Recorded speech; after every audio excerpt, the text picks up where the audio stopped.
If you want a Barbarian build in Diablo 4 that's going to level you up to levels 50 and 100 extremely quick, this is the build you need to be using. With a lot of changes in Season 4, especially if you're going for the Twister build later down the line, this build will tie in perfectly to the Twister endgame build and level you up extremely quick. I'm going to show you everything about the build, how to level it extremely quickly, and how to make that transition into the endgame build all in one video. The leveling build will level you extremely fast and is built around the Double Swing based Barbarian build with a few tweaks to add in some of the Twister aspects to get you ready for the endgame build itself. Not only will you be fast, extremely mobile, and be able to move very quickly, but you're going to be able to deal a bunch of damage along the way. I have a link in the description for the leveling build for Double Swing, the Twister leveling build, and the endgame Twister build itself.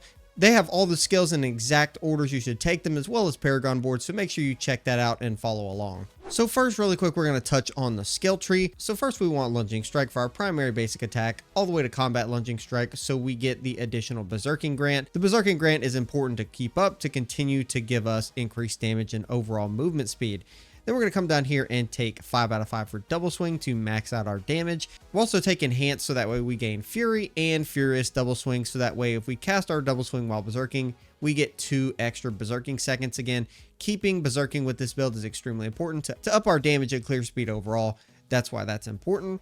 We're then going to come over here and take 1 out of 3 for Outbursts, so that way we get Thorns and additional Thorns for bonus max life that we have, as well as Tough as Nails, so we increase our overall Thorn percentage, and basically this allows us to freely apply the bleed effect to enemies. Then we want to jump down and take 3 out of 3 for Swiftness, increase our movement speed greatly. It's going to help us with our clear speed quite a bit.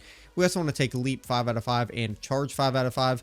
We can take Charge over here to enhance Charge, so that way we can get potentially stunning enemies if we knock them back into something, and Power Charge, so we reduce Charge's overall cooldown for 3 seconds each enemy it hits, giving us up to a 9-second cooldown reduction. This is the biggest part of this, so that way you can use Charge over and over and over again. Again, after we take Leap, we also want Enhance Leap, so that way if we don't damage an enemy, we get cooldown reduction, and Power Leap, so that way we gain Fury on hitting an enemy. We also want 1 out of 3 for Aggressive Resistance for DR, and then 3 out of 3 for Prolific Fury, so that way while we're Berserking, which we should be almost all the time, we'll get increased Fury generation by 18%. And then Battle Fervor for 3 out of 3, so that way when either our Leap or our Charge damages at least one enemy, we get Berserking again for even more time, allowing us to constantly sustain it. Next, we want 2 out of 3 for Pit Fighter. We get 6% increased damage to close enemies and distant damage reduction. Also 5 out of 5 for Steel Grasp. We throw out a chain and it makes enemies vulnerable for 3 seconds. When doing this on a big group of enemies, you can do a lot of overall damage this way. Again, Enhance makes the vulnerable happen, and Fighter Steel Grasp actually makes it so that we get Berserking for 2 seconds on top of all the other Berserking we already have. Finally, we want to take Wrath of the Berserker all the way down to Supreme Wrath of the Berserker as a main damage and fury generation skill. Early, if you're having trouble, you could swap this ideally for Rallying Cry, just kind of to begin earlier in the game, and this way it can help with fury generation. But once we get down here, we're going to stick with this. We also want 3 out of 3 for Duelist for attack speed increase for one-handed weapons. Wallop, so that way our bludgeoning weapons deal 15% increased damage if the enemy is stunned or vulnerable.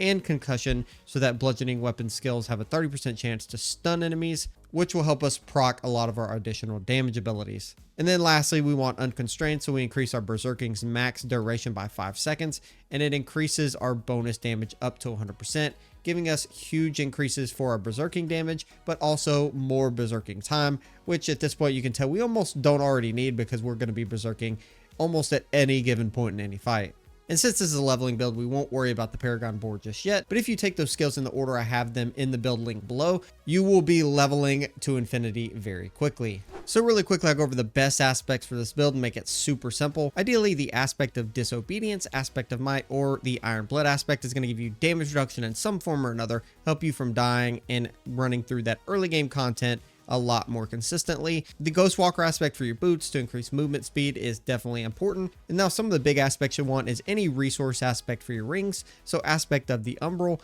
and aspect of Voracious Rage. And you can see as I hover over these, you can see where they're all actually unlocked at. In the dungeon specifically, they're unlocked in case you want to go find those. And then for your amulet, if you can find the Bear Clan Berserkers aspect, this is going to make it so killing an enemy while berserking has a 40% chance to increase our cooldown reduction to all of our brawling skills. We're going to be berserking all the time, so hopefully this will help us reset all of our brawling skills non-stop infinitely. So make sure to keep an eye out for that one.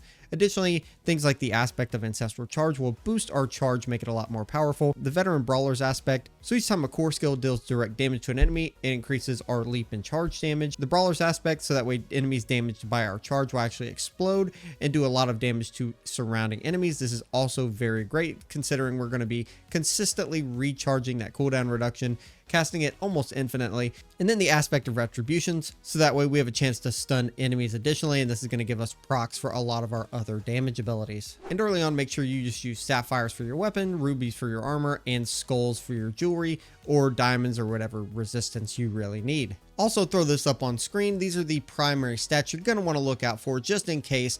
These stats specifically will help the build tremendously, but again, focus on movement speed and just overall better gear and damage up to level 50. That's really all you need to worry about. The Double Swing Barbarian is also extremely good at early game and mid game boss fights, and it's going to give you an advantage on especially some of the capstone dungeons early. Now at any given point you can turn this into the Whirlwind additional.